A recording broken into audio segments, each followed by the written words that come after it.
This is one of the most iconic LEGO Harry Potter sets, a staple for decades.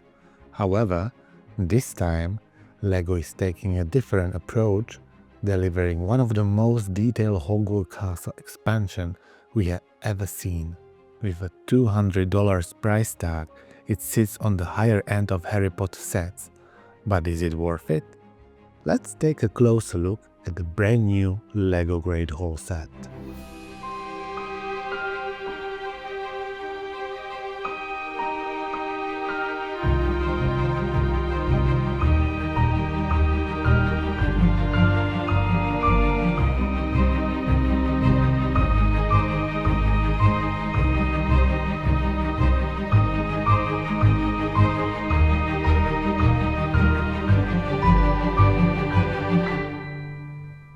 Let's start by checking out the minifigures included in this set.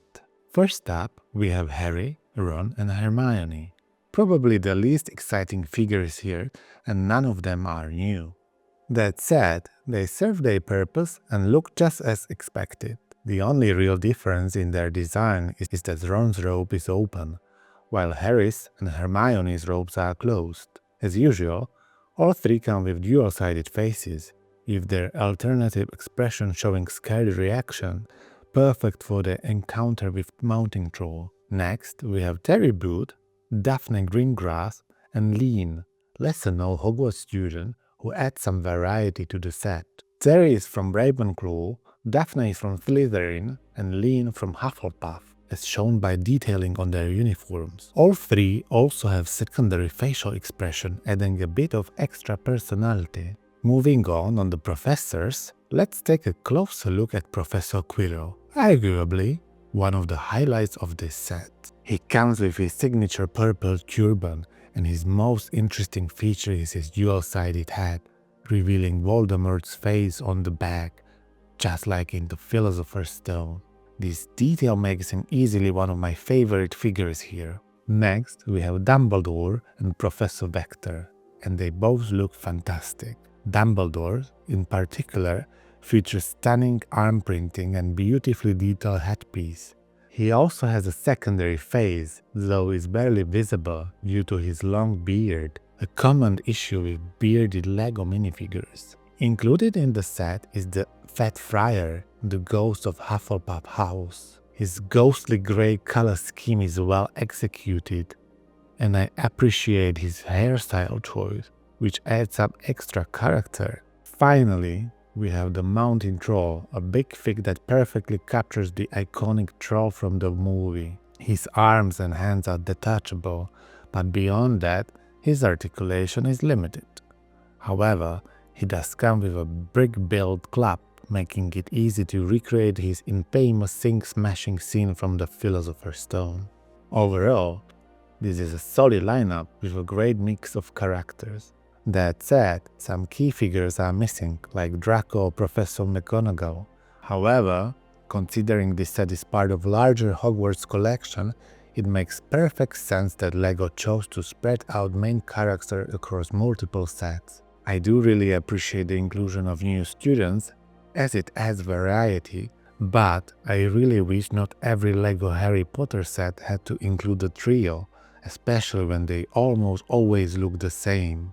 Let's jump into this set, starting with the exterior. The entire lower section of the build represents the rocky foundation that Hogwarts sits on. While it's not the most highly detailed, it does its job well. Here and there, you will spot splashes of dark blue water, breaking up the grey tones nicely. Small pine trees are scattered along the sides, adding a bit of color alongside sand green elements meant to resemble the moss. Overall, I quite like this rock formation. It gives the castle a solid and natural base. On the right side, there is a staircase that is actually removable, revealing a potential secret entrance to the castle. There is also an attachment point for the boathouse, though that isn't included in this set, but I will cover that in the future video. Going back to the staircase, it leads up to the courtyard, serving as a transition from the rocky base to the castle itself. The courtyard is fairly minimalistic, but still functional. However, it's definitely not as spacious as the one seen in Harry Potter and Deathly Hallows, where Harry faces off against Voldemort in the final battle.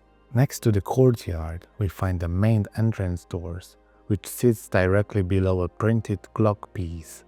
At the base of the hall, a tan-colored balustrade wraps around, leading to the front elevation, and I must say, it looks fantastic. Its elevated position on the rocky base gives it a grand and imposing presence. The side walls feature multiple windows, staying faithful to the movie's depiction, while a larger window at the back enhances the hall's appearance even further. The roof design is simple, yet incredibly effective. Along its edges, small spires add a touch of grandeur, while sand green cheese slopes cleverly create tiny dormer windows. At the very top, additional tower elements help tie the whole design together, giving the castle its signature silhouette. Now, let's turn the set around and take a look at the interior. The first thing that might surprise some is the open back design. But keep in mind that this isn't an 18+ display set. It's meant to be played with, so an open back makes perfect sense for this build. Furthermore, this set is designed as modular build, allowing certain rooms to be slid in and out and swapped with other rooms from different sets. Additionally, the top portion can be detached from the rock formation. So let's start at the bottom level and work our way up. At the bottom level, with all the rooms removed, you will notice large stickered surface that adds some character to the otherwise plain walls. Now, let's take a closer look at each room, moving from left to right. On the left, once we slide the room out of its place, it can actually unfold, and the other rooms follow the same design approach. As you can see, one of the sinks is destroyed, perfectly capturing the chaos of the battle. And yes, there's even a toilet stall where Hermione was hiding. The stall walls are loosely attached, allowing you to recreate the moment when the troll smashes through them. A fantastic play feature. On the right side, we have the Hufflepuff common room. The details here are fantastic, and I actually love the missing walls. They reveal the rock texture walls behind them, making it look as though the common room is carved into the rocky foundation. Once the room is unfolded, you will find a desk with quill and ink on the right side, possibly for writing a potion recipe, placed on a black and yellow carpet representing Hufflepuff colors. In the center, there is a fireplace with a collectible portrait above it, adding a cozy touch. And on the left side, there is a sofa with a table holding some delicacies. And right in the center, there is a Hogwarts hallway section featuring 4 collectible portraits. These vary across different Hogwarts sets, making them fun to collect. At the end of the hallway, there is a secret entrance. The outer section even opens up, adding a fun interactive feature.